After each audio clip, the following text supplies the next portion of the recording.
जहाँ तथ्य अच्छी जोटा आम पर समय आपन पाखे रखिबू प्रोग्राम जो Ujjwala scheme it is a complete failure with 80% beneficiaries not refilling their second cylinder, not refilling their cylinders. कहीं करि परनांती तांको पाखरे संबळ ही नहीं प्रथमटी सिलिंडर ता दिया गला किंतु तापरे फिलिंग करिया पई जा दरकार संबळ सेटा ही नहीं तेणु से भलिया क्षेत्र रे बहुत जगह रे हम पाखरे तथ्य अछि कि से भलिया सिलिंडर रेगुलेटर को से माने अलगा लोकन को बिकी देछंती किबा देई देछंती आउ जो पुराना अवस्था रे थिले फैमिली से पुराना अवस्था को फेरी जाइछंती 20 वर्ष शासन करे बीजेपी रो शासन करे यदि सेकेंड टाइम मा माने रिफिलिंग करि पातांती एथि पे धर्मेंद्र प्रधान दायित्व देबे मु तार उत्तर रखि रिफिलिंग रो सिलिंडर रो कॉस्ट केते सुनील भाई कोतो गोटे रिफिलिंग करिया पे सिलिंडर रो सब्सिडाइज नॉन सब्सिडाइज अच्छी गोटे सिलिंडर दाम केते विजु जनता दल डिमांड करथिला आपण 300 रु कम करंतु गोटे सिलिंडर दाम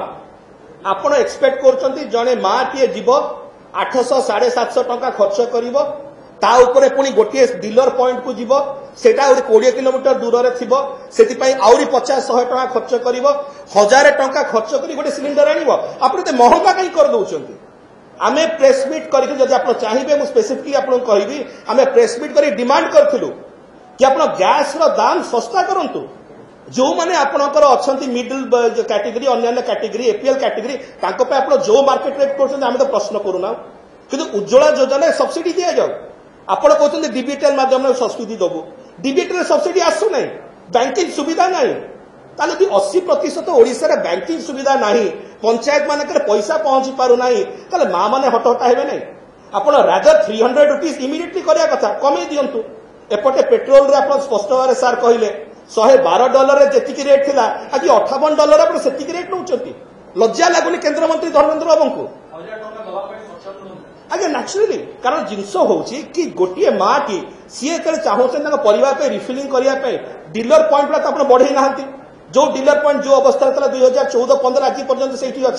आप 3 गुण बढ़ई देले धरत बेनिफिशियरी से माटी आसो केमती से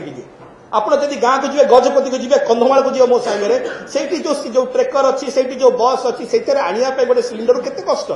जब डीलर पॉइंट आप बढ़ेबे सप्लाई मेकानिज्म बढ़ेबे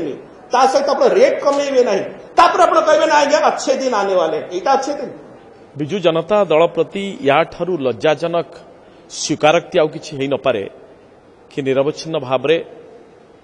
19 वर्ष धरी शासन रहिबा परे से सरकार निजे स्वीकार करुछि कि ए राज्यर महिला माने गैस दुई थर जो उज्जवला रे पाउछंती सेकेंड टाइम व्यवहार करिबा पई तांका पाखरे उपार्जन नाही ई जो राजनीति आरंभ होईछि गैस बांटिबा उज्ज्वला योजना को लेकिन एथिरे उभय बीजेपी आउ बीजेडी यहाँ नहीं राजनीति करुछंती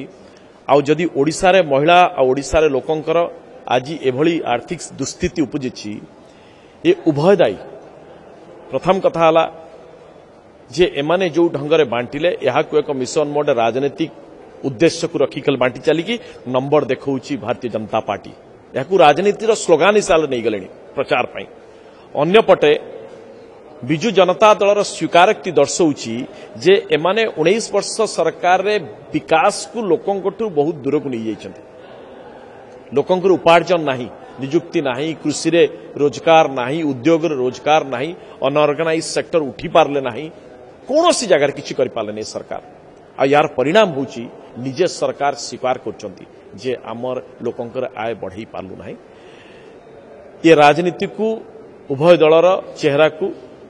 ओडिशावासी जानिबा दरकार ए समय होची विकास सही मात्रा रे हवा दरकार ये स्लोगान आउ गोटे गोटे कार्यक्रम ठीक निर्वाचन पूर्व आरंभ कर देकी आउ ताकू विज्ञापन होर्डिंग रे रखिकी राजनीति न हो।